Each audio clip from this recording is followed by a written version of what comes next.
네, 안녕하십니까. 민법의 이종근입니다. 지금 시간은 이제 계약법 들어가겠습니다. 채권법이라고 되어 있습니다. 그럼 잠시 또 한번 봅시다. 전체적인 모습. 자, 1편이 총칙이라는 타이틀이 있고요. 그 다음에 2편이 물건이라는 타이틀이 있습니다. 자, 3편이 채권이라는 타이틀을 가지고 놉니다. 그러면 총칙, 물건, 채권에서 총칙에서는 이제 물건이라는 단어가 있어요. 물건. 자, 그래서 물건에서 가장 키워드는 소유권. 그 다음에 채권의 키워드는 계약입니다. 그죠? 그러면 물건 중 우리 대상 특히 부동산이 대상이 되겠죠. 부동산. 동산보다는. 그죠? 그래서 부동산. 그래서 계약 중 우리가 매매를 해서, 그죠? 뭘 해서? 매매해서 결국 등기하겠다는 이야기예요. 그죠? 동산 포인트가 아니고 부동산이죠. 그러니까 우리가 매매해서 등기한다 이렇게 할 걸 갖다가 좀 폭넓게 얘기하면 이런 거예요. 1편 총칙 물건 중 부동산이 있는데 3편 채권 계약 중 매매를 통해서 2편 물건 소유권 등기해야 취득한다는 과정을 얘기하는 겁니다. 그래서 이 물건법은 이 등기와 연관이 있으니까 물건법은 이런 주의를 많이 얘기하고 있어요. 물건은 법으로 정한 것 가지고 쓰세요 하는 물건 무슨 주의, 법정이라는 타이틀을 집어넣고 계약은 자유롭게 할 수 있다 해가지고 계약은 뭐죠? 계약, 자유의 원칙이라는 말이 들어간단 말이에요. 그죠? 그래서 지금 이거 하고 있는 것이 지금 뭐냐면 민법전이거든요. 민법전. 그죠? 그러니까 여기 민법전에 이렇게 계약이 있잖아요. 그러니까 민법전에 계약이 있다 해서 이걸 또 이제 말을 붙여요. 무슨 계약이다? 전형 계약이다. 그러니까 반대말은 또 뭐냐면 전형 계약이 아니다 해서 비전형 계약이라는 말을 만들어냅니다. 물건은 법이 정한 것만 가지고 쓰다 보니까 민법전의 물건은 여기는 전형적인 물건만 가지고 써야 되는 것이 맞죠. 여기서 비전형 물건을 만들면 안 된다는 얘기죠. 법이 정한 것만 가지고 쓰라는 얘기죠. 따라서 여기는 전형 물건 가지고 놀지 비전형 물건을 만들어내서는 안 된다. 그런 얘기고, 여기는 계약자의 원칙이 있으니까 자유니까 당연히 여기 무슨 계약도 있고, 민법전에 있는 전형 계약도 당연히 있겠죠. 당연히 있고 또 무슨 계약도 만들 수 있다. 비전형 계약도 만들어낼 수 있다는 거 생각하시면 돼요. 그래서 전형 물건을 가서 보니까 민법전에 물건은 8개가 있고요. 그죠? 그 다음에 민법전에 있는 전형 계약은 15개가 있더라고요. 그래서 8.15, 그죠? 해방일자 8.15 생각하시면 될 거예요. 전형 물건은 8개, 전형 계약은 15개가 있습니다. 이 중에서 우리 시험 범위는 3가지요. 매매, 교환, 임대차요. 그럼 이제 전형과 비전형이 있단 말이에요. 그럼 전형 계약의 대표는 아무래도 우리가 매매라는 계약을 생각하시면 될 거예요. 비전형 계약은 여러분들이 어차피 시험 관계된 거니까 계약금 계약을 한번 생각해 놓으세요. 계약금 계약은 비전형 계약이에요. 자, 그 다음에 이제 두 번째가 이제 테마가 뭐냐면, 순서는 거기 쌍무 편무가 있는데 그거보다는 먼저 여기 낙성 유물부터 먼저 설명을 드릴게요. 자, 매매 계약은 서로 이렇게 약속을 정하고, 약속을 정했을 때 계약이 이루어질까?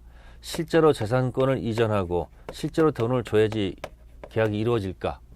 약정이냐 이전 실제 줬으냐 하는 얘기고, 계약금 계약도 약속했을 때 계약금 계약이 이루어지느냐, 아니면 실제로 이 계약금을 현실적으로 약속하면 다 줘야지 이루어지느냐 하는 문제가 있어요. 이때 약정했으면 낙성 계약이라 하고, 이렇게 뭘 줘야지 이루어지면 요물 계약이라는 타이틀을 집어넣어요. 그래서 전형 계약의 매매는 약정했을 때 계약이 이루어지는 것으로 조문에 되어 있습니다. 그래서 이거는 낙성 계약을 하고요. 계약금 계약은 실제로 약정 가지고 안 되고 실제로 다 줘야지 이루어지는 무슨 계약이다? 요물 계약이다. 이렇게 표현하는 겁니다. 그래서 매매 계약은 무슨 계약이고요? 낙성 계약이고, 계약금 교부 계약은 무슨 계약이다? 요물 계약이다. 아셨습니까? 그래서 전형, 비전형 있고요. 전형, 비전형이 있고, 두 번째 나눈 것은 뭐예요? 제가 낙성과 요물을 가지고 얘기했어요. 네, 책에서는 요물 계약 해가지고 현상 광고, 대물 변제 등 있죠. 거기다가 이거는 적으세요. 계약금 계약을 쓰세요. 비전형 계약 중 계약금 계약은 대표적인 뭐다? 비전형 계약으로서 무슨 계약? 요물 계약 기억하세요. 시험과 연관 있는 것을 가져가셔야 됩니다. 자, 두 번째 이제부터 이제 나눈 겁니다. 이제 매매 가져가는 거예요. 매매. 자, 그럼 이제 매매 계약을 체결하게 되면 낙성 계약이죠. 그럼 매매하게 되면 효력이 생겨요. 효력이 뭐 한다? 생긴다. 이렇게 돼 있어요. 효력이 생긴다는 얘기예요. 그러면 파는 사람은 어떤 효력이 생길까? 반대 거 대금 달라라는 채권적 효력이 생기고, 사는 사람 입장에서는 재산권 달라라는 뭐가 생긴다? 채권적 효력이 생긴다 얘기예요. 그러니까 채권적 효력이 있다는 얘기예요.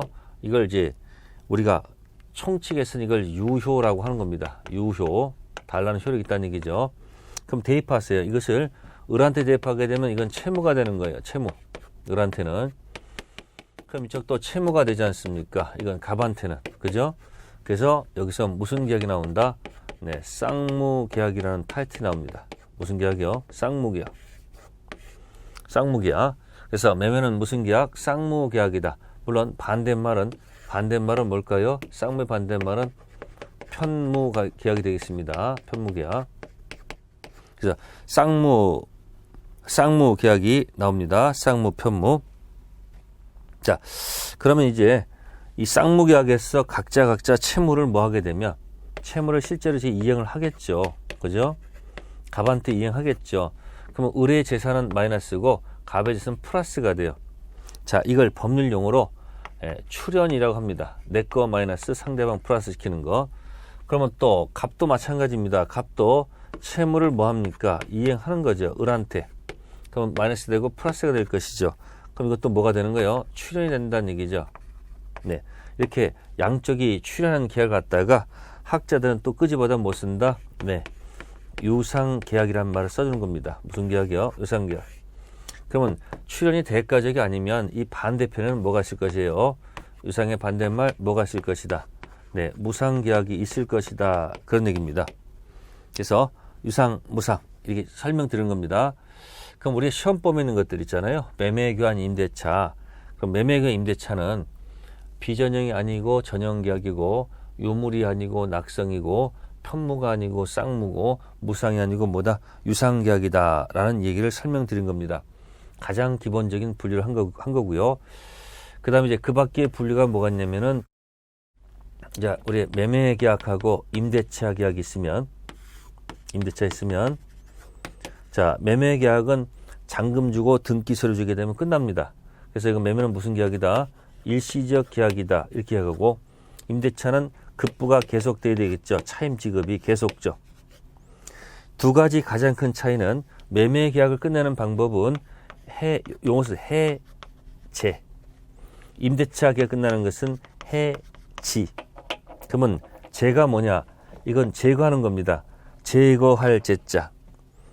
제거한다는 얘기예요. 그럼 뭘 제거하는 거죠? 거슬러 올라가서 매매를 제거하겠다는 얘기예요. 그래서 해제는 거슬러 올라가서 끝내는 거니까 거슬러 올라간다 해서 뭐요? 소급표가 있다 이렇게 얘기하고, 임대차는 해지라는 것은 멈춘다는 겁니다. 멈출 지자입니다. 그러면 유효가 멈춰서 이건 앞을 보고 끝나는 거예요. 해제하게 되면 언제부터? 그때부터니까 뭐야? 비소급표다 이렇게 얘기하는 거예요. 그때부터 끝낸다는 얘기죠. 보세요. 매매는 유효하다가 제거가 들어가면 올라가서 잘라버리는 거고, 임대차는 유효하다가 스탑 멈춘다는 얘기예요. 그러니까 그때부터 앞을 보고 끝내는 거고, 이건 거슬러 올라간다는 얘기죠. 그래서 여기 해제와 해지 차이점이 바로 계속적 계약과 일시적 계약의 차이점이라는 것을 기억하시면 됩니다. 그 다음에 7번의 요식과 분류식은 방식을 필요하면 요식, 그렇지 않으면 분류식이 되겠습니다. 자, 기본적인 분류 방법만 설명드린 것이기 때문에 특별한 이야기는 없습니다. 자, 그 다음에 넘기셔가지고 이제 계약의 성립 들어갑니다. 계약의 성립은 이제 이 낙성 계약 가지고 얘기하는 거예요. 약정이 있다 그랬지 않습니까? 그럼 첫 번째 약정을 청약, 두 번째 약정을 승낙하면 되겠네요. 그죠? 그래서 계약은 언제 성립하는가? 한 문제 정도 나옵니다. 계약은 언제 성립하는가 하는 얘기예요. 그래서 먼저 뭐가 있고요. 청약이 있고 그 다음에 뭐가 있다는 거죠. 승낙에 의해서 계약이 성립하는 과정을 얘기한 겁니다. 자, 밑에 보시면은 의에 보시면은 니은에 보시면 청약의 유인한 말 있어요. 비교될 것이 청약의 유인, 청약하도록 유인하는 것을 얘기합니다. 청약 유인, 의사 통지입니다. 그래서 청약과 청약의 유인은 좀 구별하셔야 됩니다. 그 다음에 디귿, 청약의 상대방은 불특정 다수인에도 관계가 없다. 네, 청약 상대방은 불특정 다수라도 관계없습니다. 자판기 비치는 불특정 다수라도 관계가 없습니다. 그러나 조심할 것을 생각해 보세요. 승낙 상대방은 반드시 청약자한테 해야 되는 거니까 뭐야? 승낙 상대 반드시 뭐다? 특정인 이에게 해야 된다는 거 비교하면 좋겠습니다. 자, 자판기 비치는 청약으로 보시면 돼요. 뭐 구인 광고 같은 경우는 뭐로 본다? 청약의 유인으로 보시면 되고요. 자, 두 번째, 청약의 효력 발생 시기가 있습니다. 도달쥐라고 되어 있네요. 네, 간단합니다. 청약. 자, 특징 청약도 대화제가 있고 격지자가 있습니다. 우리 민법은 도달쥐를 취합니다. 도달쥐. 승낙도 대화제가 있습니다. 대화자 당연히 도달쥐죠. 자, 승낙은 뭘까요? 격지자는 당연히 요거는 승격발. 무슨 쥐다? 발신쥐. 그래서 요거 하나 따가지고 승격발 발송했을 때 계약이 이루어지는 거. 그래서 이번에 기억은 도달쥐를 취하고요. 발신 후 사망하거나 제한 능력자가 돼도 아무런 영향을 미치지 않는다는 것. 그 다음에 거기 네 번째 거 승낙 기간을 정한 경우가 있고 승낙 기간을 정하지 않은 경우도 있겠죠. 네, 청약했을 때 승낙 기간은 뭐예요? 기간을 정할 수도 있고요. 그죠? 기간을 정하지 않을 수도 있습니다. 정했으면 그 기간 동안은 처리할 수 없을 것이고 정하지 않았을 때는 상당 기간 동안 처리할 수가 없을 것이다. 또 그 기간 동안 청약을 받지 못하면 청약은 효력을 상실할 것이고 기간을 정하지 않은 청약은 상당 기간 동안 받지를 못하면 청약은 효력을 상실하겠죠. 기간을 정할 수도 있고 안 정할 수도 있다는 거. 기간 정하면 그 기간, 그렇지 않으면 상당 기간 차이점 기억하시면 되고요. 그 다음에 거기 4번에 특수 연착이 있습니다. 4번에 니은 특수 연착이 있는데 그건 다른 게 아니고요. 우편사고로 인해서 특수하게 연착된 경우가 있습니다. 우편사고입니다. 이럴 때는 연착 통지 해줄 의무가 있다는 거죠. 연착 통지 의무가 발생합니다. 그래서 이 의무를 갖다가 만약에 하지 않으면 한 경우가 있겠죠. 한 경우는 계약은 뭐 하지 않을 것이고 성립하지 않을 것이고 연착 통지 의무를 하지 않게 되면 계약은 성립하는 것으로 간다는 거 아셨습니까? 그럼 다시 올라가서 대화 당연히 이기로 가겠죠. 승낙이겠죠. 격지자 승격발로 간다는 얘기 되겠습니다. 연착 통지 의무 하지 않게 되면 뭐로 간다? 여기 승격발 같이 연결되어 있습니다. 특수 연착과 승격발 같이 연결하시면 돼요. 다음에 6번의 교차 청약은 양청약이 상호 교차되어 있습니다. 그러면 먼저 도달, 나중 도달, 네, 나중 도달 했을 때 계약이 이루어지는 것이고요. 자, 밑에 승낙이 있습니다. 승낙의 1번의 기억. 불특정 다수에 대한 승낙은 있을 수 없다라는 거. 승낙 상대는 반드시 뭐예요? 특정인이 된다는 거 기억하시면 되겠죠? 그 다음에 밑에 보시면은 효력 발생 시기 대화자는 도달주의고 다음 페이지 격시자는 뭐다? 발신주의. 연착된 승낙은 새 청약으로 볼 수 있고요. 변경을 간 승낙은 청약을 거절하고 동시에 새 청약하는 것을 보면 되고요. 자, 의사 실현 계약 성립이 있네요. 그런 사실이 있을 때, 네, 그러면 여기다 한번 정리해 볼까요? 딱 세 가지네요. 뭐하고 뭐뭐? 청약과 승낙이 있으면, 그죠? 계약은 언제 성립? 승낙이 있을 때겠죠. 승낙은 언제? 대화자 간에는 무슨 주의가? 도달주의가 계약이 성립하고, 격지할 때는 무슨 주의다? 발신주의. 승격 발휘고요. 자, 두 번째는 아까 했던 교차 청약이 있습니다. 청약이 교차된다는 얘기요. 자, 그러면 이건 뭐죠? 먼저 도달한 청약이 있을 것이고, 두 번째는 나중 도달한 청약이 있을 것입니다. 그래서 먼저 도달이 아니고 나중 도달이고요. 세 번째, 의사 실현이 있습니다. 의사 실현은, 자, 그런 사실이 있는 때일까, 그런 사실을 청약자가 안 날일까 하는 얘기예요. 네, 당연히 그런 사실인 때지 안 날이 아니라는 겁니다. 자, 이것이 계약 성립에 관한 얘기고요. 그 다음에 이제 합의와 불합의가 있습니다. 네, 합의라는 것은요, 내용이 일치하고 그 다음에 상대방도 일치하는 것을 우리가 합의라고 그러죠. 자, 불합의는 의식적이든 불의식적이든 계약 자체가 성립이 안 된다는 거죠. 계약은 언제 성립합니까? 당연히 합치가 있을 때 하는 거죠. 합의. 합의 반대말은 뭐죠? 불합의. 네, 특징이 이렇습니다. 뭐 의식적이든 의식적 불합의든 무의식적 불합의든 계약은 성립하지 않습니다. 따라서 특히 무의식적 불합의에서 착오, 취소 이런 문제는 절대 발생하지 않습니다. 왜 그렇겠습니까? 착오, 취소가 되려면 성립 이후에 문제가 되기 때문에 무의식적 불합의에서는 절대 착오의 문제가 될 수가 없다는 거. 네, 착오라는 것은 뭡니까? 성립이 된다고 그랬지 않습니까? 합의가 성립. 불합의가 뭐죠? 불성립. 그죠? 성립이 돼야지. 그죠? 무효 또는 유효로 가죠. 자, 무효가 1. 불확정 무효, 2번 확정 무효, 3번 불확정 유효, 4번 확정 유효. 이 3번이 취소란 단어입니다. 취소. 그러니까 보시면 불성립에서는 어떤 경우도 취소란 단어를 쓸 수가 없고 성립이 돼야지만이 이 취소란 단어를 쓸 수 있다는 것을 지금 위치로 파악해 드린 겁니다. 그 다음에 가로 4번에 계약 체결상 과실이 있습니다. 자, 요거는 원시적 불능을 가지고 얘기하는 겁니다. 원시적 불능. 계약 체결상 과실. 자, 그거 가지고만 얘기할게요. 제가 다른 건 얘기 안 하겠습니다. 한꺼번에 설명드릴게요. 계약 체결할 때 과실이 있다. 이렇게 되어 있습니다.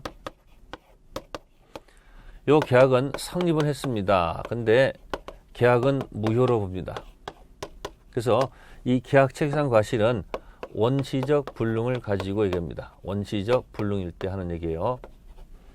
그러면 과실이 있다라고 했으면요, 상대방은 당연히 과실이 없음을 전제로 들어가야 돼요.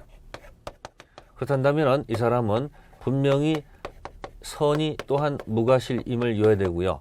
과실이 있다는 것은 이 사람은 또는 악의가 있다는 것을 얘기합니다. 악의 또는 뭐다? 유과실. 그러니까 악의 또는 유과실인 사람은 그죠? 아무것도 몰랐고 알 수도 없은 을한테 뭔가 책임이 될 거 아니에요. 이때 을이 갑한테 실례이익 배상 들어갑니다. 그래서 실례이익이 이행이익보다 즉 경우도 있고요. 또 실례이익이 이익보다 클 때도 있을 겁니다. 이때 푸는 방법은 적은 것을 선택한다. 적은 것을 뭐한다? 선택한다. 그래서 실례이익 배상이 원칙으로 가고 실례이익이 만약에 이행이익을 초과할 때는 이행이익을 한도로 한다. 예외적으로 이행이익을 한도로 한다는 거. 자, 이게 계약 체결상 과실이 되겠습니다. 자, 그리고 이것은 이제 원시적 불능인데 이걸 또 멋있게 표하는 말이 뭐냐면 포장한 겁니다. 원시적, 객관적 이렇게 전부 불능해가지고 포장을 하고요. 그럼 반대말은 원시적, 객관적 일부 불능인 경우도 있거든요. 그죠? 자, 원시적, 객관적 불능일 때는 이 계약 체결상 과실로 가고요. 원시적, 객관적 일부 불능은 면적 부족, 수량 부족을 얘기합니다. 면적이 뭐하거나 부족하거나 수량이 부족한 경우를 두고 하는 얘기입니다. 수량 부족. 자, 이때는 담보 책임. 매도인의 무슨 책임? 담보 책임으로 가서 논의합니다. 자, 담보 책임을 논의할 때는 이거는 계약이 성립도 하고요. 계약이 퍼펙트, 유효할 때를 전제하는 얘기예요. 계약 체결사항과 시는 방금 얘기했습니다. 계약은 성립했으나 효력이 없는 경우를 얘기하는 거고, 담보 책임은 성립도 하고 유효할 때 담보 책임 수량 부정 일부 매시로 들어가서 논의한다는 것이 판례의 태도가 되겠습니다. 네, 다음에 이제 계약에 효력 들어갑니다. 동시행의 항변권이라는 타이틀이 있습니다. 동시행 항변권, 쌍무계약의 특징입니다. 그래서 동시항변권. 자, 기억 쌍무계약의 일방은 상대방의 채무이행을 제공할 때까지 자기 채무이행을 거절할 수 있다. 그러나 상대방 채무가 변제에 있지 아니한 때는 그러하지 아니하다. 네, 그러면 첫 번째 문장 기억은 서로 변제기일 때, 서로 모일 때, 나도 변제기고 당신도 변제기라면 이때는 무슨 관계다? 같이 이행하자는 얘기죠. 그래서 무슨 이행하다? 동시 이행 관계 들어가죠. 그러면 이쪽도 항변권이 있고, 네, 이쪽도 무슨 권이 있다? 항변권이 있다. 그 얘기입니다. 있습니까? 자, 그런데 한쪽은 변제기가 아니고 이쪽만 변제기인 경우도 있죠. 중도금 줄 때. 그러면 갑은 변제기가 아니고 이 을만 변제기일 때는 이건 무슨 관계가 아니에요. 네, 동시 이행이다 아니다? 이거는 아니다라는 얘기죠. 이건 동시행 관계이다가 되겠죠. 그러면 이때 쓰는 용어가 뭐냐면 이 변제기에 있는 사람을 선이행 의무자다 이렇게 표현을 써주고, 변제기에 있지 않는 사람을 갖다가 네, 후이행 의무자다 이렇게 명칭을 써줘요. 그러면 중도금 줄 때 중도금 달라고 할 때 선의무자가 거절할 수는 없지 않습니까? 그러면 선의무자는 무슨 권이 없어요? 네, 항변권이 없지요. 항변권 없는 사람이 자신의 채무를 만약에 이행하지 않으면, 자신의 채무를 갖다가 이행하지 않으면, 우리는 뭐라고 그러죠? 채무 불이행이 들어가서 네, 이행지체에 빠진다는 거죠. 이행지체에 해당한다는 겁니다. 이행지체이라는 거예요. 근데 항변권 있는 사람은 이 자체로, 그 자체로 네, 이행지체에 네, 책임을 면제받는다는 것을 꼭 기억하셔야 돼요. 항변권이 있으면 그 자체로 이행지체 책임을 면제받는다는 거예요. 그래서 결국은 동시행은 이행지체랑 연결된 용어라는 것만 기억하시면 돼요. 그래서 기억의 첫 번째 문장이 서로 변제기일 때, 기억의 두 번째 문장은 선이행의무자는 항변권이 없다. 그 다음에 니은은 불안의 항변권이라고 얘기합니다. 비록 선이행을 약속한 자는 항변권이 없지만 선이행의무자도 만약에 뭐하다면 불안하다면, 예? 불안한 게 발생하면 불안할 때는 뭐 할 수 있다? 항변권 행사할 수 있다는 거. 그래서 원칙은 항변권은 없지만, 그죠? 예외적으로 불안할 때는 뭐 할 수 있다는 것, 항변권을 행사할 수 있다는 얘기죠. 그럼 항변권이 있으면 그 자체 이행시의 책임 면제받는다는 거, 그거까지 기억하시면 돼요. 자, 그래서 밑에 그 구체적으로 들어가 있습니다. 자, 니은 상대방 채무도 변제기에 있을 것 나와 있네요. 선의 의무자 항변권 주장하지 못합니다. 그러나 선의 의무자에게도 불안할 때는 항변권이 있다는 말이 나와 있고요. 자, 그 다음 우측에 판례가 있습니다. 중요한 겁니다. 선이행 의무를 하지 않는 동안 상대방 의무 이행기가 도래했다. 그 경우 항변권 인정된다는 이야기입니다. 자, 거기 볼까요? 쌍무계약에서 매매계약에서 매수인이 선이행 의무인 분양잔대금 지급 의무를 이행하지 않고 있는 사이에 매도인의 소유권 이전 등기 의무 이행기가 도가있습니다. 분양잔대금 지급 채무를 여전히 선행위로 약정하는 등 특별한 사정이 없는 한 매도인과 매수인 쌍방 의무는 무슨 관계? 동생관계에 있다. 네, 그것도 있고요. 아니면 또 이런, 그거보다는 이게 나을 것 같네요. 이렇게 보세요. 중요한 판례이기 때문에 씁니다. 중도금도 주지 않고 잔금도 주지 않고 네, 현재까지 왔다. 현재까지. 그러면 중도금하고 등기 서류가 동생관계니까 안 주겠죠. 그럼 현재 상황에서 잔금 안 준 건 서로 동생관계니까 이건 이행지체가 아니겠죠. 이행지체 아니다. 그러면 이제 갑하고 을하고 싸우는데 매도인 입장에서는 중도금을 여기서 여기까지 안 줬으니까 이 전체가 뭐다? 이행지체이다. 누구? 매도인은 여기가 전체가 뭐다? 이행지체이다. 이렇게 따질 거예요. 근데 매수인 입장에서는 밑자 본적이니까 여기를 나눠서 자, 중도금 안 준 여기만 뭐가 되고 이행지체이다가 되고 이쪽 부분은 뭐가 아니다. 이행지체가 아니다. 이렇게 상반된 얘기를 하지 않을까요? 그죠? 갑 입장에서는 전체가 이행지체이다. 그래서 지연을 이제 다 내놔라 이런 얘기고 이쪽에서는 여기까지만 이행지체고 여기는 아니다. 그래서 결국 법원에 갔더니 판사는 을편을 들어주더라. 그런 얘기입니다. 아셨습니까? 그래서 선이행 의무자가 이행지체 중 상대방 채무도 변제기 도래하면 그때부터 동생관계 들어갑니다.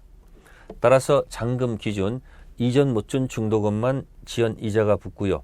잔금 기준 이후 못 준 중도금은 이행체가 아니니까 지연 이자가 안 붙는다는 판례입니다. 굉장히 중요한 판례니까 기억해 두셔야 됩니다. 자, 그 다음에 디귿에서는 두 번째 점, 한 번 이행 제공해서 자기 수령 지체에 빠진 자라도 상대방 이행 제공 없이 청구하면 항변권 행사할 수 있다. 네, 그것도 굉장히 중요한 판례죠. 자, 이런 판례입니다. 한 번 현실 제공해서 자, 갑이 현실 제공합니다. 현실 제공했더니만 안 받아요. 자, 안 받는 것을 을이 뭐 한다? 수령 지체에 빠졌다 그런 겁니다. 수령 지체.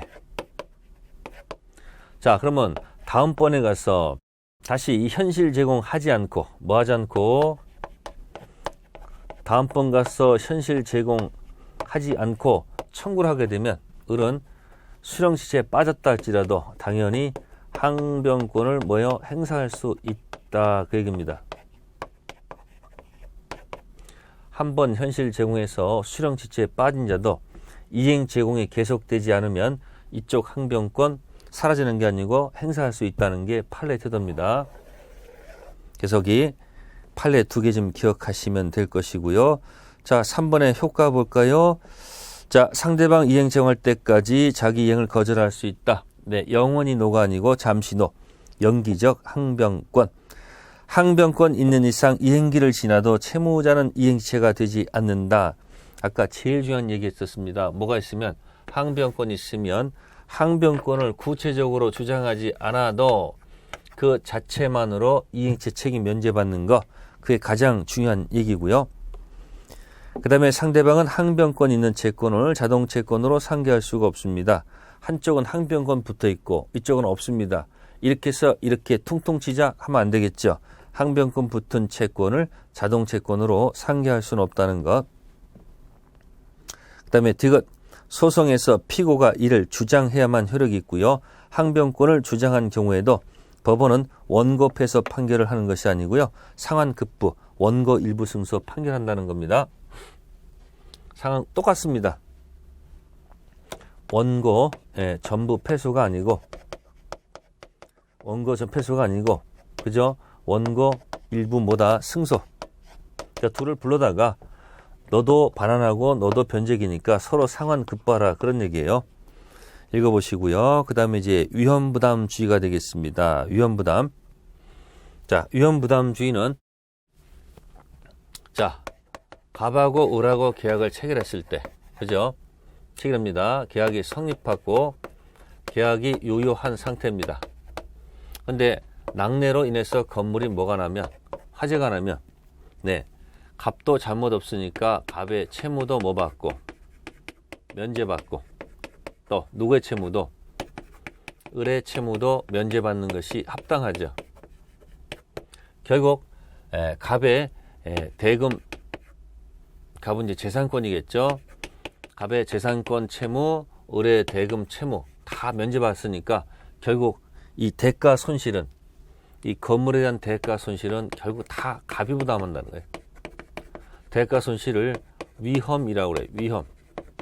위험 전부 다 갑이 다 부담할 수밖에 없다, 그 얘기입니다.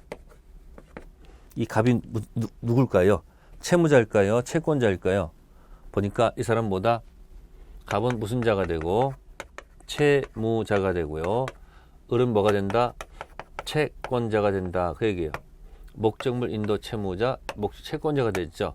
따라서 갑, 채무자가 부담한다, 그 얘기입니다. 누가 부담한다? 대가 손실을 전부 다 채무자가 부담한다는 것이 거기 나와 있는 겁니다. 자, 채권자가 뭐 준 것이 있다면 부당 이득으로 당연히 반환을 뭐 할 수 있다? 청구할 수 있다는 얘기죠. 혹시 을이 무슨 계약금이라든지, 그죠? 또 중도금 이런 거 지급한 것이 있으면 도로 돌려줘야 됩니다. 이게 채무자 위험 부담주의고요. 자, 그 다음에 이제 수령 지체 중 위험 부담이라는 것이 있습니다. 그럼 요거는 같은 이야기인데 갑은 잘못이 없고 을은 잘못이 있을 때 하는 얘기죠. 거꾸로 갑은 잘못이 없는데, 갑은 잘못이 없고 을도 잘못이 없는 거죠. 거꾸로 화재 원인이 갑한테는 잘못이 없는데 혹시 화재 원인이 채권자 을한테 잘못이 있었다면, 그죠? 요거는 지금 누구도 잘못이 없고 갑도 잘못이 없고 을도 잘못이 없다는 얘기죠. 낙내니까. 근데 만약에 갑한테 잘못이 있고 을한테 잘못이 있다, 그러면 내용이 달라지죠. 이때 이 사람이 채무는 뭐하지만 면제해 주겠죠. 그죠? 그러나 이 채무 면제는 면제해 줄 수가 없는 겁니다. 아시겠습니까? 그럼 어떻게 될까요? 갑은 을한테 돈 달라 할 수 있는 거죠. 그죠? 대금을 청구할 수 있죠. 그죠? 그럼 이때는 누가 부담해야 돼요? 을. 그래서 얘기했습니다마는 갑은 무슨 자가 되고, 갑은 채무자는 잘못이 없고 누구한테 잘못이 있다? 채권자. 그럼 돈 달라 할 수 있으니까 결국 대가 손실은 결국 을이 부담한다, 그 얘기입니다. 대가 손실은 누가 부담한다? 을. 이게 뭐다? 채권자 위험 부담주의가 되겠습니다. 네, 그래서 위험 부담은 채무자 위험 부담주의와 채권자 위험 부담 두 가지가 있다는 것. 그 다음에 이제 제3자라는 계약이 들어갑니다. 제3자라는 계약이 도대체 뭘까? 자, 보통 계약인데 제3자 약관이 추가됐을 때 우리가 제3자를 위한 계약이라는 말을 써줍니다. 갑하고 을하고 매매 계약을 체결한다. 한꺼번에 설명할게요. 매매. 토지를 팝니다. 그러면 대금란에, 돈을 주는 대금란에는 당연히 돈은 매수인 을이 매도인 갑한테 주는 것이 당연한 겁니다. 근데 갑이 요청합니다. 나한테 주지 말고 좀 병한테 줬으면 좋겠다. 그래서 어떡합니까? 알았다, 그렇게 하지요 라고 을이 승낙하겠죠. 자, 그럼 여기서 이처럼 보통 계약인데 제3자가 여기다 플러스 뭐예요? 여기 제3자, 당사자 아닌 제3자가 권리를 취득한다는 요 계약 조항에 이 문구가 하나 들어가 있다는 얘기예요. 보통 계약에다가 제3자 권리 취득 조항이 들어갔을 때 우리가 명칭을 제3자를 위한 계약이다, 그렇게 표현하는 겁니다. 그럼 여기서 이제 관계를 볼게요. 그럼 여기 보세요. 을은 이 매매 계약에 혹시 뭐가 있으며, 매매 계약에 혹시 문제가 발생하면, 즉 갑이 만약에 재산권을 안 넘겨준다면 이 문제를 들고 와서 당연히 누구한테? 병한테 나도 못 준다, 돈 못 주겠다라고 항변권을 행사할 수가 있다는 거죠. 그런데 또 이 갑하고 병 관계가 있단 말이에요. 그러면 이 두 사람에도 뭔가 관계가 있을 거 아니에요. 갑병 관계도. 그러면 여기에 이 을이 이 관계 혹시 문제가 있을 수도 있거든요. 그죠? 근데 이 문제는 을과는 아무 관계 없는 거 아니에요. 따라서 을은 갑병 문제 가지고 병한테 뭐 할 수 없다? 항변할 수 있다 없다? 없다는 것을 기억하셔야 됩니다. 그렇고 명칭을 붙이는 거예요. 이 갑병 관계는 그죠? 갑병 관계는 대가 관계다 이런 명칭을 써주고요. 그 다음에 이 갑을 관계는 기본 관계다 또는 보상 관계다라는 명칭으로 쓴다는 거죠. 그래서 이 두 가지를 먼저 머릿속에 꼭 기억하셔야 돼요. 그래서 을이 갑과의 기본 관계 문제 가지고는 항변할 수 있지만 이 을은 갑병 대가 관계 문제 가지고는 항변할 수 없다는 것을 꼭 기억할 수 있어야 되겠습니다. 자, 저 밑에 보겠습니다. 동그라미 1번 제3자라는 계약이 있습니다. 네, 그럼 제3자는 나오겠습니다. 제목이 제3자를 위한 계약이 되겠죠. 제3자는 자연인, 법인이 되겠죠. 특정돼야 되겠죠. 자연인, 법인. 그러나 태아도 좋고 설립증 법인도 관계없다는 것. 그러면 이 제3자는 언제 권리가 발생할까? 그죠? 언제 권리가 발생할까? 네. 계약의 내용에 따라서 수익, 의사를 뭐한 때, 표시한 때 권리가 발생하겠죠. 자, 그것이 니은이 되겠습니다. 제3자가 수익 의사 표시입니다. 수익자가 누구한테? 채무자가 누구죠? 낙약자한테 하는 겁니다. 자, 갑은 요약자고 을은 낙약자입니다. 병은 수익자죠. 그래서 채무자, 낙약자한테 해야 되겠습니다. 채무자 제3자에 대한 최고권. 병이 말이 없어요. 그럼 을은 상당 기간 정해서 병한테 수익할 건지 말 건지 최고에서 이자가 답이 없으면 자, 확답을 받지 못하면 수익 거절한 것으로 본다는 것. 네, 그래서 최고는 있죠. 그래서 을이 최고를 해서 누구한테? 병한테 해서 병이 확답을 뭐 하지 않으면 받지 못한 때 결국 침묵입니다. 침묵이 나타났을 때는 예스한 게 아니고 뭐다? 노한 것으로 본다는 것.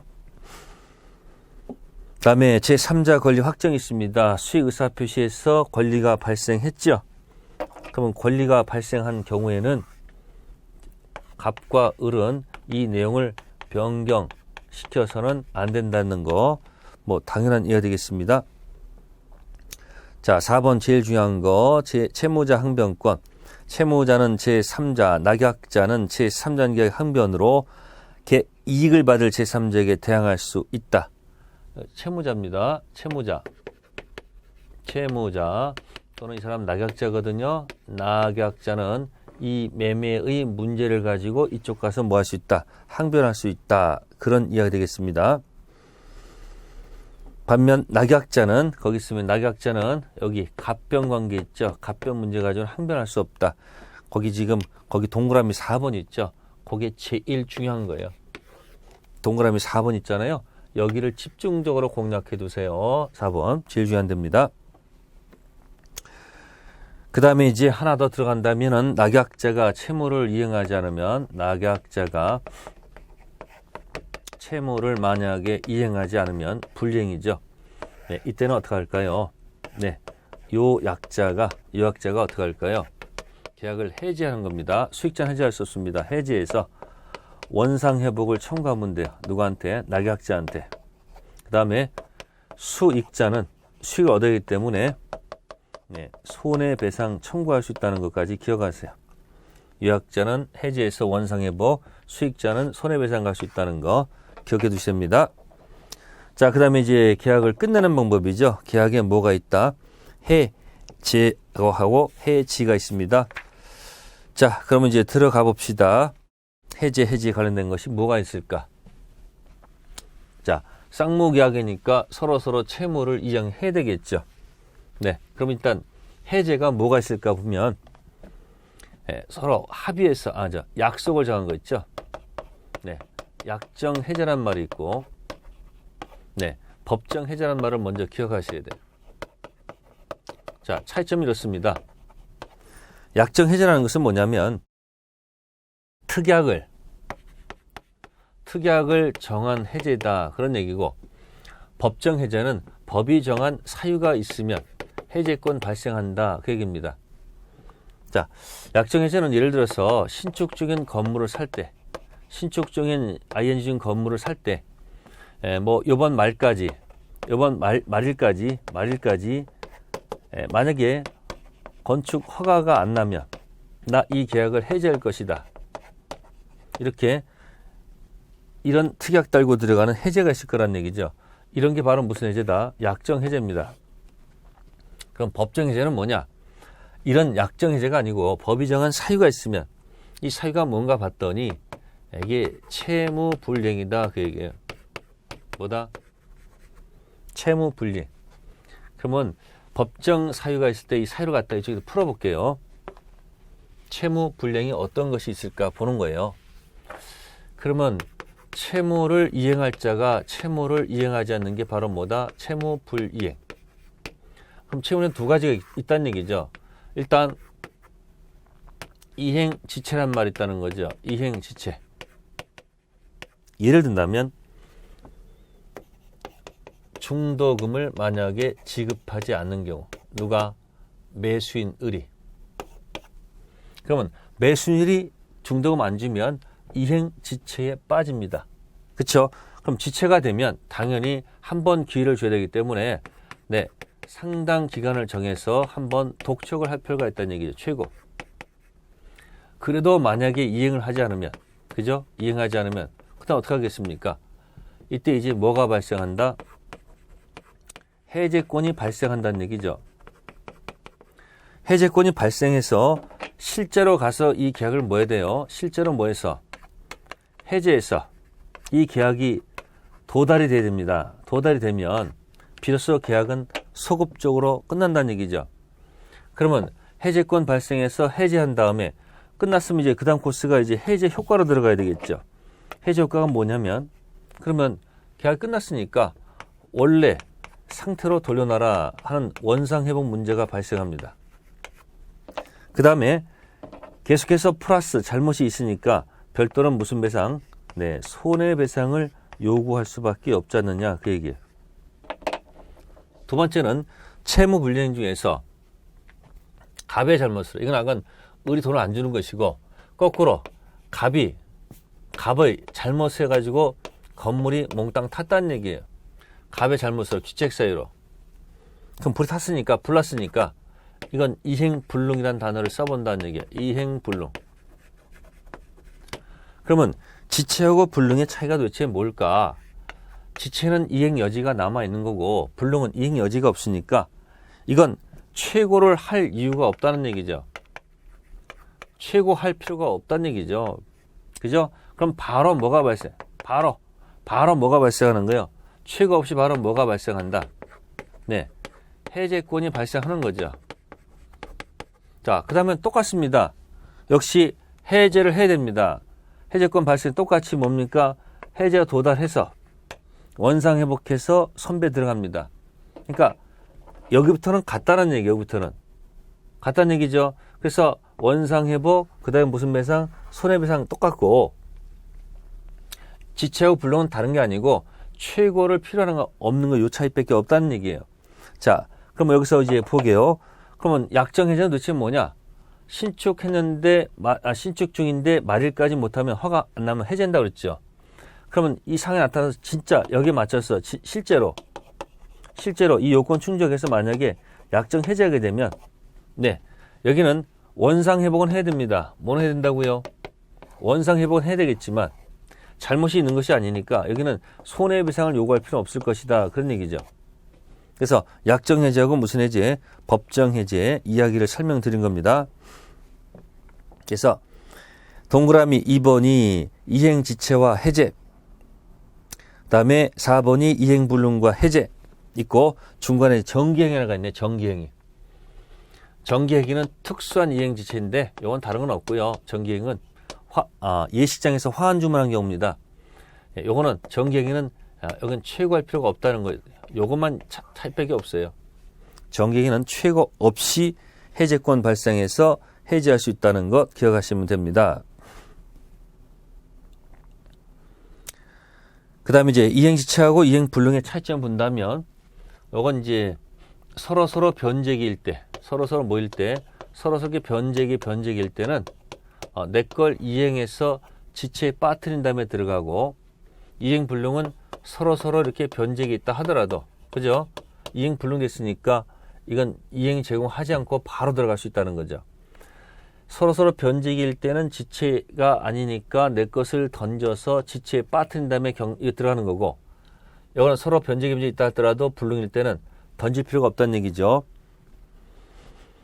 자, 그래서 2, 3, 4 법정에 설명드렸고요. 그 다음에 밑에 6번으로 가겠습니다. 해제 효과 원상 회복이 있겠습니다. 원상 회복. 자, 원상 회복에서 몇 가지 내용이 있습니다. 원상 회복. 거기서 제 3자 보호 문제가 있겠네요. 바로 들어가겠습니다. 원상 회복. 그러면 제 3자의 권리를 뭐하지 못한다. 예, 해하지 못하죠. 해할 수 없습니다. 자, 거기 나와 있는 판례가 있네요.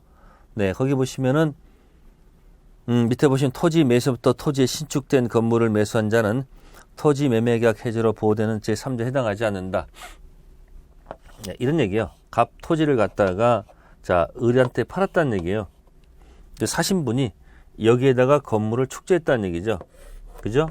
건물을 축제해가지고 이 토지 매매계약이 뭐가 되면 해제가 되면 이 건물은 관련이 없죠. 그래서 이 건물은 뭐 해야 된다? 철거해야 된다는 얘기죠. 그래서 이 건물을 산 누구는 병은 보호 대상이 아니다. 그런 얘기죠. 토지를 매매해서 토지 계약이 해제가 되면 토지 돌려야 될 거 아닙니까? 이때 병이 건물 을이 신축한 건물을 산 사람 있잖아요. 보호 대상이 아니다. 그런 얘기예요. 자, 그 다음에 기업 경우에 반환할 금전은 받은 날부터 이자를 가산해야 된다.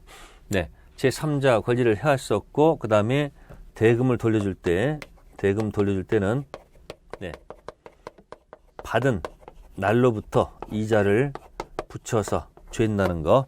원상회복은 그렇다는 얘기죠.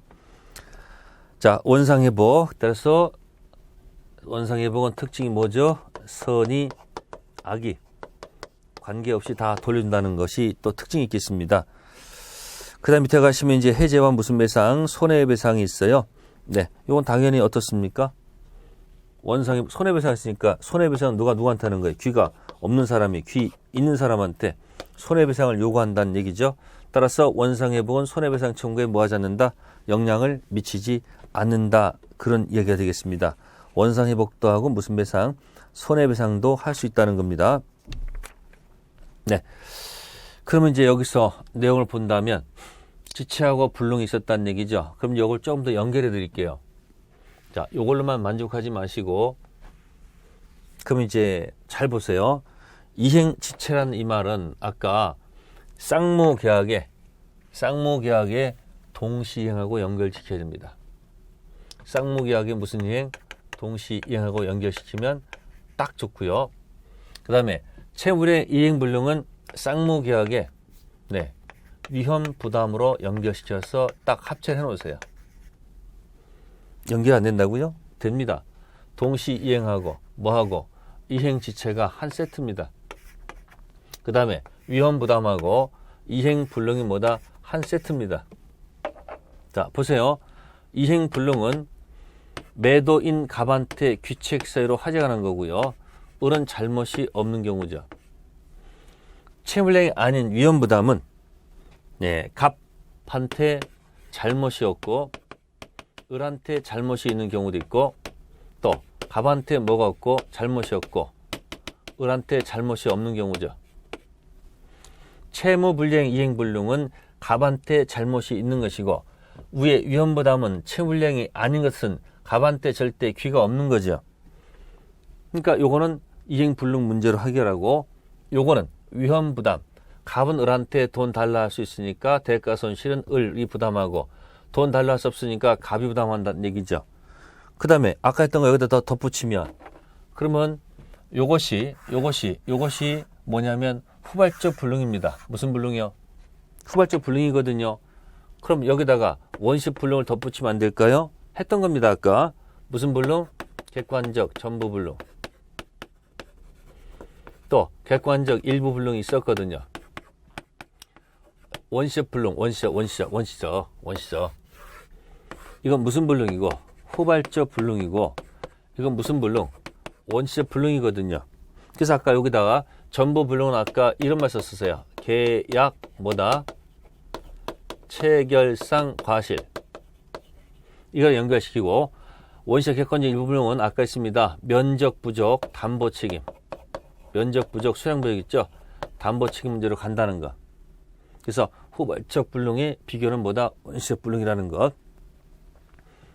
그래서 이 계약법 총론은 여기 이행지체, 이행불능하고 동시행하고 위험부담이 있죠? 이거 자꾸 돌아가면서 세트로 기억해 두셔야 돼요. 그래서 결론은 이렇습니다. 계약법 총론이죠. 쌍무계약하고 채무불이행을 합체시키는 거예요. 쌍무계약은 뭐하고 채무불이행을 연결시키는 겁니다. 쌍무계약이니까 양쪽이 채무를 갖고 있잖아요. 그래서 아까 쌍무계약의 특질이 하나가 무슨 권? 동시이행, 항변권. 그래서 항변권이 있으면 그 자체로 이행 지체 책임 면제받는다고 아까 설명드렸잖아요. 그죠? 그러면 쌍무계약에 또 위험 부담이 있으면, 무슨 부담이 있으면 이 채무불이행이 뭐하고 이행 뭐하고 불능하고 한 세트예요. 그러니까 요 동시이행하고 이행지체가 한 세트고 위험부담하고 이행불능 한 세트라는 것만 기억하시고, 그럼 이제 여기다가 이제 이게 후발적 불능이니까 여기다 원시적 불능 집어넣으면 하나는 무슨 불능이고, 네? 전부 불능이고, 하나는 무슨 불능? 일부 불능 해가지고 이건 무슨 불능? 원시적 불능. 이건 후발적 불능에서 연결하면 제목이 딱 연결된다는 거죠. 네, 그래서 계약법 총칙에서 한 5문제 나올 것이고요. 그 다음에 이제 그 다음 페이지 계약의 해지란 말이 있습니다.